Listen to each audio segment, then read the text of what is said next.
Act की धारा 11 लागू होने से देश के सभी बिजली प्लांट पूरी क्षमता पर काम करेंगे। बिजली डिमांड, सप्लाई और प्राइसिंग की पूरी तस्वीर समझाने के लिए खास चर्चा के लिए हमारे साथ टाटा पावर के एमडी और सीईओ प्रवीर सिन्हा मौजूद हैं। प्रवीर जी नमस्कार, स्वागत है आपका। तो पहले तो यही समझना चाहेंगे कि सरकार ने सेक्शन 11 क्यों लागू किया?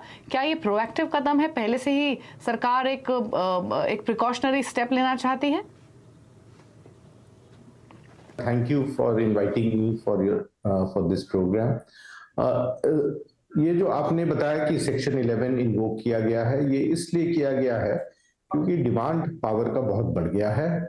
और पिछले साल भी हमने देखा था कि मई से दिसंबर तक सेक्शन 11 इन्वोक किया गया था और फिर अभी ये 16 मार्च से 15 जून तक है। एंड यदि डिमांड इसी तरह बढ़ा रहा तो शायद ये एक्सटेंड भी हो जाए। सो ये गवर्नमेंट ऑफ इंडिया का इमरजेंसी पावर्स होता है, where by under section 11(1) they can ask any plant to generate. और ये इंपोर्टेड कोल बेस्ड प्लांट्स काफी सारे चल नहीं पा रहे थे because of very high prices of international coal. So उन्होंने एक डिस्पेंसेशन अलाउ किया है अंडर विच आप on actual cost of coal you can generate the power and supply to the procurers. तो एक बहुत टाइमली स्टेप लिया गया है कंसिडरिंग दैट इस साल इट इज एक्सपेक्टेड कि गर्मी काफी होगी एंड उसके हिसाब से the demand of power will go up. They are expecting a peak of 229. शायद इससे भी ज्यादा हो जाए, but to meet this requirement ये बहुत जरूरी है कि ऑल जनरेटिंग प्लांट्स जो हैं, चाहे डोमेस्टिक कोल पे हों या इंपोर्टेड कोल पे, सब फुल कैपेसिटी पे चले और there should be enough of coal to run these plants. अच्छा प्रवीर जी, एक चीज और बताइए, आपके हिसाब से पीक डिमांड क्या होगी और क्या अनइंटरप्टेड सप्लाई मिलेगी या फिर इंटरप्शंस भी हो सकते हैं इतनी हाई डिमांड के बीच में? यही पहल है गवर्नमेंट का कि जितने हमारे डोमेस्टिक कोल बेस्ड हैं उन वो भी थोड़ा सा इंपोर्टेड कोल ब्लेंडिंग कर लें अपने एग्जिस्टिंग प्लांट में, प्लस फुल कैपेसिटी पे डोमेस्टिक कोल प्लांट्स चले। और जो करीब इस लिस्ट में 15 इंपोर्टेड कोल बेस्ड प्लांट्स हैं, ये भी because of the high cost of coal ऐसा ना हो कि प्लांट नहीं चल रहा है because the procurers खरीद नहीं पा रहे हैं and pay at such high prices. So because to offset that उन्होंने section 11 इन्वोक किया है और उम्मीद करते हैं कि जो भी पीक डिमांड आएगा देश में with all the steps that are being taken including हमारे बड़े सारे रिन्यूएबल प्रोजेक्ट्स भी चल रहे हैं, so we should be able to take care of the additional load or additional demand. अच्छा प्रवीर जी, अब जिस तरीके के हालात अर्ली ऑनसेट ऑफ समर्स दिख रहा है, हीट वेव है, इसी के मद्देनजर ये प्रिकॉशनरी चीजें की जा रही हैं या पहले से तैयारी की जा रही है, लेकिन पीपीए के लिए क्या बातचीत होना शुरू हो गई है? क्योंकि पावर परचेज एग्रीमेंट भी होना जरूरी है डिमांड को देखते हुए। तो क्या डेवलपमेंट उस फ्रंट पे या क्या डेवलपमेंट होगी आगे जाते हुए? नहीं, इसमें आपको सेपरेट पीपीए करने का जरूरत नहीं है। सेक्शन 11 में कंपलसरी जनरेशन है और इसका टैरिफ जो है वो सीआरसी डिटरमिन करता है। ऑफ कोर्स बेंचमार्क या interim tariff is determined by the committee which is set up by ministry of power, but जो फाइनल टैरिफ है so that it all cost are given as a pass through will be done by the regulatory commission. And regulatory commission जो भी decide करेगा वो इस तरह से decide करेगा कि there is no per se under recovery to the generating companies.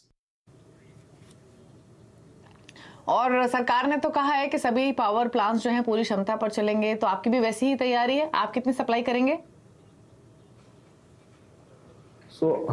हमारे 5 यूनिट्स हैं 800 मेगावाट के, 4000 मेगावाट के, और हम कोशिश करेंगे कि सब जितने यूनिट्स हैं सब चलें और फुल कैपेसिटी का हम सप्लाई कर पाएं। ओके, तो फिर पूरी तैयारियां हो चुकी हैं? हाँ, पूरी तरह से तैयारी कर रहे हैं, इसीलिए इन्होंने जल्दी जो इशू कर दिया, तो हम कोल प्रोक्योरमेंट करेंगे और पूरी तरीके से इसकी तैयारी करेंगे। अच्छा, एक चीज और बताइए सर, जो कोल बेस्ड पावर है क्या उस पर भी निर्भरता बढ़ी है, क्योंकि ज्यादा से ज्यादा इंपोर्ट कराया जा रहा है, तो वहां पर थोड़ा इंक्लिनेशन बढ़ा है क्या जो कोल बेस्ड पावर है? हाँ बिल्कुल, क्या है कि डिमांड बहुत बढ़ गया है पिछले साल से। पिछले साल भी 10% डिमांड बढ़ा और इस साल भी उम्मीद है कि 10% डिमांड बढ़ जाएगा। तो ये बहुत ही एक्स्ट्रा ऑर्डिनरी सर्कमस्टांसेस है जहाँ पे डिमांड 10% देश में बढ़ रहा है। इट्स ऑल्सो गुड सिग्नल कि हमारे इंडस्ट्रियल कंजम्पशन बढ़ी है, कमर्शियल कंजम्पशन बढ़ी है, डोमेस्टिक कंजम्पशन बढ़ी है। तो it's sign that the economy is doing very well और इसीलिए डिमांड बढ़ रहा है। इसके साथ साथ थोड़े से वेदर पैटर्न्स चेंज हो गए हैं। लास्ट ईयर भी हमने देखा कि अप्रैल और मई के महीना में टेम्परेचर 42-45 डिग्री तक चला गया था नॉर्थ इंडिया में, सेंट्रल इंडिया में। इस साल भी उम्मीद है कि टेम्परेचर्स काफी हाई जाएंगे, गर्मी शायद जल्दी आ जाए। तो ये जो है ये थोड़े से एबनॉर्मल कंडीशंस देखे जा रहे हैं वेदर पैटर्न्स में भी, एंड इसीलिए कंजम्पशन पैटर्न जो बढ़ता चला जा रहा है। To keep pace with that हमारे जितने भी जनरेटिंग कैपेसिटीज हैं they have to run at full capacity. अच्छा, रिन्यूएबल एनर्जी पर सरकार हालांकि लगातार फोकस कर रही है, कदम भी उठा रही है, लेकिन रिन्यूएबल पावर सप्लाई क्यों बढ़ नहीं पा रही है? रिन्यूएबल काफी कैपेसिटी एडिशन हुआ है। यदि आप देखिए तो पिछले 6 साल में करीब 60 gigawatt of solar capacity add हुआ है। इसके साथ साथ wind capacity and other renewables भी ऐड हुए हैं। लेकिन पेस एट विच जो नए कैपेसिटी ऐड होने हैं वो थोड़ा सा इंक्रीज करना होगा in the coming years. And expect करते हैं कि गवर्नमेंट ने जो स्टेप्स लिया है of increasing the utility scale, इसके साथ साथ रूफटॉप सोलर में जो इनिशिएटिव्स गवर्नमेंट ने लिया है, इससे काफी डिमांड का जो फ्यूचर डिमांड है विल बी मेट। बट जब तक कि वो डिमांड मेट नहीं होता है फ्रॉम दीज न्यू कैपेसिटीज, तब तक आपको ये एग्जिस्टिंग जो हमारे कन्वेंशनल जनरेशन प्लांट्स हैं, कोल बेस्ड प्लांट्स हैं, इनको फुल कैपेसिटी पे चलाना होगा। और प्रवीर जी, अगर कोई प्लांट किसी भी कारण से सप्लाई नहीं कर पाता है या ज्यादा हो गई तो उस स्थिति में क्या होगा? आपको कॉन्टिजेंसी प्लानिंग करके चलना होगा।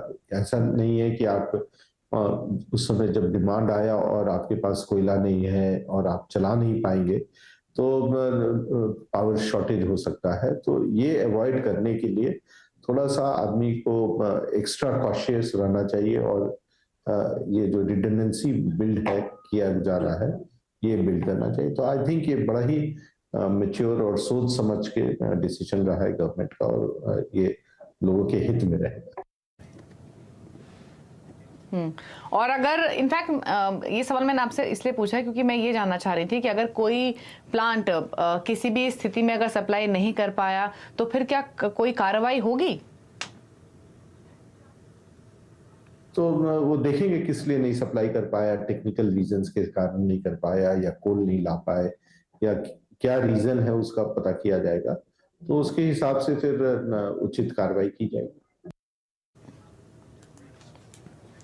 ओके, चलिए, तो ये तो रही बात बिजली डिमांड की। बिजली डिमांड को मीट करने के लिए तैयारियों की। शुक्रिया मिस्टर सिन्हा, आए आप CNBC आवाज पर और आपने बातचीत की, अपने व्यूज रखे। Thank you so much.